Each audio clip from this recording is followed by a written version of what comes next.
ಸಚಿವರಾದ ಜಾರಕಿಹೊಳಿ ಅವರು ಇದನ್ನು ಸಮಪ್ ಮಾಡ್ತಾರೆ. ಮೊಟ್ಟ ಮೊದಲು ಹಾವೇರಿ ಶಾಸಕರಿಗೆ, ಅದರಲ್ಲೂ ವಿಶೇಷವಾಗಿ ಈ ಕ್ಲೌಡ್ ಸೀಡಿಂಗಾಗಿ ನೇತೃತ್ವ ವಹಿಸಿರ್ತಕ್ಕಂಥ ಪ್ರಕಾಶ್ ಕೋಳವಾಡ್ ಅವರಿಗೆ ನಮ್ಮ ಉತ್ತರ ಕರ್ನಾಟಕದ ಪರವಾಗಿ ಅಭಿನಂದನೆಯನ್ನು ಸಲ್ಲಿಸ್ತೀನಿ. ಪ್ರಕಾಶ್ ಅವರು, ರುದ್ರಪ್ಪ ಲಮಾಣಿ ಅವರು, ಮಾನ್ಯ UB ಬಣಕಾರ್ ಅವರು, ಮಾನ್ಯ ಶಿವಣ್ಣ ಅವರು, ಮಾನ್ಯ ಮಾನೆ ಅವರು, ಮಾನ್ಯ ಪಠಾಣ್ ಅವರು, ಇವರೆಲ್ಲರೂ ಸೇರಿ ಇವತ್ತು ಕ್ಲೌಡ್ ಸೀಡಿಂಗ್ ಮುಖಾಂತರ ರೈತರಿಗೆ ಬಂದಂಥ ಈ ಬರಗಾಲದಲ್ಲಿ ಮಳೆ ತರಿಸೋದಕ್ಕೆ ಏನೊಂದು ವೈಜ್ಞಾನಿಕವಾಗಿರ್ತಕ್ಕಂಥ ಸ್ಥಾಪಿತವಾಗಿರ್ತಕ್ಕಂಥ ಒಂದು ಎಕ್ಸ್ಪಿರಿಮೆಂಟ್ ಇದೆ, ಸೈನ್ಸ್ ಇದೆ, ಅದನ್ನು ಬಳಕೆ ಮಾಡಿ ಇವತ್ತು ಕ್ಲೌಡ್ ಸೀಡಿಂಗನ್ನು, ಮೋಡ ಬಿತ್ತನೆ ಕಾರ್ಯಕ್ರಮವನ್ನು ಪ್ರಾರಂಭಿಸಿದ್ದಾರೆ. ಅವರಿಗೆ ಬೆಂಬಲ ಕೊಡೋದಕ್ಕೆ, ನೈತಿಕ ಬೆಂಬಲ ನೀಡೋದಕ್ಕೆ ಶಾಸಕರಾದ ಜಕ್ಕಪ್ಪನವರು, ನವಲಗುಂದ ಶಾಸಕರಾದ NH ಕೋನರೆಡ್ಡಿ ಅವರು, ಬೆಳಗಾಂ ಕಿತ್ತೂರಿನ ಶಾಸಕರಾದ ಬಾಬಾ ಸಾಹೇಬ್ರವರು ಎಲ್ಲರೂ ಆಗಮಿಸಿದ್ದಾರೆ. ನಮ್ಮ ಉತ್ತರ ಕರ್ನಾಟಕದ ನಾಯಕರು, ಜಿಲ್ಲಾ ಅಧ್ಯಕ್ಷರಾದ ಪಾಟೀಲ್ರು, ಅನಿಲ್ ಪಾಟೀಲ್ರು, ನಮ್ಮ ಅಲ್ತಾಫ್ ಹಳ್ಳೂರವರು, ನೀರ್ಲಿಗೆ ಅವರು, ಸಿದ್ದು ಪಾಟೀಲ್ರು ಎಲ್ಲರೂ ಆಗಮಿಸಿದ್ದಾರೆ. ಅವರೆಲ್ಲರ ನೈತಿಕ ಬೆಂಬಲ ಇವತ್ತು ಸಿಕ್ಕಿದೆ. ಈಗ ತಾನೇ 5 ನಿಮಿಷದ ಹಿಂದೆ ಕ್ಲೌಡ್ ಸೀಡಿಂಗಿಗಾಗಿ ಹಾವೇರಿ ಕಡೆಗೆ ನಮ್ಮ ಫ್ಲೈಟ್ನ ಹೆಸರು VTKCM ಈಗಾಗಲೇ ಇಲ್ಲಿಂದ ಹಾರಿ ಹೋಯಿತು. ಇನ್ನೊಂದು 15-20 ನಿಮಿಷದೊಳಗಾಗಿ ಆ ಭಾಗದಲ್ಲಿ ಕ್ಲೌಡ್ ಸೀಡಿಂಗ್ ಪ್ರಾರಂಭ ಆಗುತ್ತೆ. ಈ ಕ್ಲೌಡ್ ಸೀಡಿಂಗ್ ಯಶಸ್ವಿಯಾಗಲಿ. ಈ ಯಶಸ್ಸಿನ ಜೊತೆಗೆ ರೈತರ ನೋವು, ರೈತರ ಬವಣೆ, ರೈತರಿಗೆ ಇವತ್ತೇನು ತೊಂದರೆ ಇದೆ ಆ ತೊಂದರೆ ನಿವಾರಣೆ ಆಗಲಿ ಅಂತೇಳಿ ನಾನು ಹಾರೈಸ್ತೀನಿ.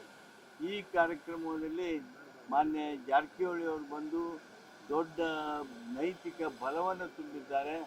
ಸರ್ಕಾರ ಸಹಿತ ಈ ದಿಸೆಯೊಳಗೆ ಕೆಲಸ ಮಾಡಬೇಕು ಅನ್ನುವಂಥ ನಮ್ಮೆಲ್ಲರ ಅಭಿಪ್ರಾಯವನ್ನು ಆಲಿಸಿದ್ದಾರೆ ಅನ್ನೋದನ್ನು ಹೇಳ್ತಾ, ನಾನು ಸರ್ಕಾರಕ್ಕೆ ಎಲ್ಲ ನಮ್ಮ ಉತ್ತರ ಕರ್ನಾಟಕ ಶಾಸಕರ ಪರವಾಗಿ ಭಿನ್ನಹ ಮಾಡ್ತೀನಿ.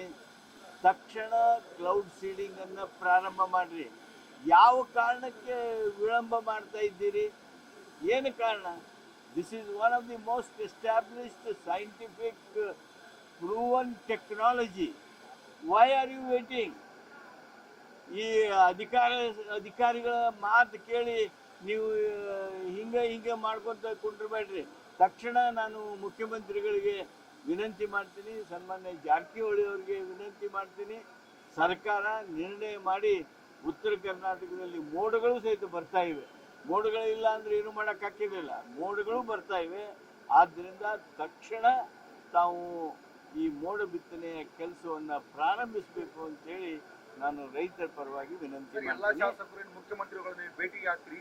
ಭೇಟಿ ಆಗೋದಾದ್ರೆ ಭೇಟಿ ಆಗ್ತೀವಿ. ಈಗ ನಿಮ್ಮ ಮೂಲಕ ಅವ್ರಿಗೂ ಒತ್ತಾಯ ಮಾಡ್ತೀವಿ, ಸರ್ಕಾರಕ್ಕೆ ಒತ್ತಾಯ ಮಾಡ್ತೀವಿ. ಸರ್ಕಾರ ಇದೆ, ನೀವು ಅದಕ್ಕೆ ಒತ್ತಾಯ ಮಾಡ್ತೀವಿ. ನಮ್ಮ ಸರ್ಕಾರ ಅಂತ ನಾವು ಒತ್ತಾಯ ಮಾಡ್ತೀವಿ. ಹಾವೇರಿಯಲ್ಲಿ ಮೋಡ ಬಿತ್ತನೆ ಇವತ್ತ ಪ್ರಾರಂಭ ಮಾಡಿದ್ದೇವೆ. ಮೊನ್ನೆ ಹಾವೇರಿಯಲ್ಲಿ ಜರುಗಿದಂಥ ಒಂದು ಸಭೆಯಲ್ಲಿ ಪ್ರಕಾಶ್ ಕೋಳಿವಾಡ್ ಅವರು, ಅವರೆಲ್ಲ ಶಾಸಕರು, ನಾವು ಇದನ್ನು ಸ್ವಂತ ಖರ್ಚಿನಲ್ಲಿ ಮೋಡ ಬಿತ್ತನೆ ಪ್ರಾರಂಭ ಮಾಡ್ತಾ ಅಂತ ಹೇಳಿದರು. ಹೇಳಿದ ತಕ್ಷಣದಲ್ಲಿ ಅಂದರೆ 3 ದಿವಸದಲ್ಲಿ ಅದನ್ನು ಕಾರ್ಯಗತ ಮಾಡಿದ್ದಾರೆ.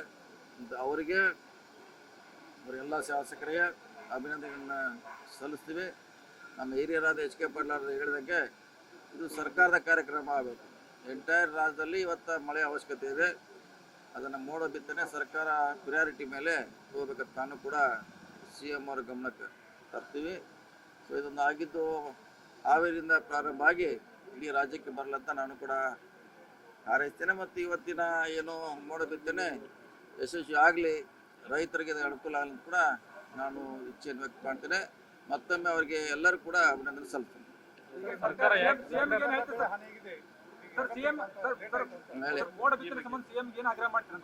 ಅಂದರೆ ಇಲ್ಲಿವರೆಗೆ ಸರ್ಕಾರದ ಕಾರ್ಯಕ್ರಮ ಆಗಿಲ್ಲ. ಅದು ಲಾಸ್ಟ್ ಟೈಮ್ ಕೂಡ ಹಿಂದೆ ಒಂದ್ಸಲ ಮಾಡಿದ್ರು, ನಮ್ಮ ಬೆಳಗಾವಿಯಲ್ಲಿ ನಾವು ವೈಯಕ್ತಿಕವಾಗಿ ಮಾಡಿದ್ವಿ, ಪ್ರಕಾಶ್ ಕೋಳಿವಾಡರು ಕೂಡ ಹಾವೇರಿಯಲ್ಲಿ ಮಾಡಿದ್ರು. ಆದರೆ ಸರ್ಕಾರ ಕಾರ್ಯಕ್ರಮ ಆಗಬೇಕು ನಮ್ಮೆಲ್ಲರ ಆಶೆ ಅದು. ಮೋಡಬಿತ್ತನೆಯ ವಿಶೇಷ ವಿಮಾನ ಈ ತಿಂಗಳ ಪೂರ್ತಿ ಹುಬ್ಬಳ್ಳಿಯಲ್ಲೇ ಇರ್ತದೆ. ಯಾವತ್ತು ಮೋಡಗಳು ರೇನ್ ಬೇರಿಂಗ್ ಕ್ಲೌಡ್ಸ್ ಅಂತ ಹೇಳ್ತಾರೆ, ಎಲ್ಲ ಕ್ಲೌಡ್ಸ್ನು ಸೀಡ್ ಮಾಡೋಕ್ಕೆ ಬರೋದಿಲ್ಲ. ತೇವಾಂಶ ಇರ್ತಕ್ಕಂಥ ಮೋಡಗಳು ಸಿಕ್ಕಾಗ ನಮಗೆ ವಿಜ್ಞಾನಿಗಳು ಯಾವಾಗ ಮಾಡು ಅಂತ ಹೇಳ್ತಾರೆ. ಈ ತಿಂಗಳ ಪೂರ್ತಿ ನಾವು ಅದರ ಪ್ರಯತ್ನವನ್ನು ನಾವು ಮಾಡ್ತೀವಿ. ಈಗ ನಾವು ಎಲ್ಲ 6 ಜನ ಶಾಸಕರು ಮತ್ತು ನಮ್ಮ MP ಕ್ಯಾಂಡಿಡೇಟ್ ಆನಂದ್ ಅವರು ನಾವೆಲ್ಲ ಏನು ನಿರ್ಧಾರ ಮಾಡಿದ್ದೀವಿ, ಮೊದಲು 3 ದಿವಸ ಮೋಡ ಇದ್ದಾಗ ಪ್ರಯತ್ನ ಮಾಡೋಣ, ಮತ್ತೆ ಮುಂದೆ ಅವಶ್ಯಕತೆ ಬಂದರೆ ಮತ್ತೆ ನಾವೆಲ್ಲ ದುಡ್ಡು ಹಾಕಿ ನಾವು ಮುಂದುವರಿಸ್ತೀವಿ ಅಂತಕ್ಕಂಥ ಮಾತನ್ನ ಹೇಳ್ತಾರೆ. ಸುಮಾರು ಒಂದು ತಾಸಿಗೆ 15 ಲಕ್ಷ ರೂಪಾಯಿವರೆಗೂ ಖರ್ಚು ಬರುತ್ತೆ.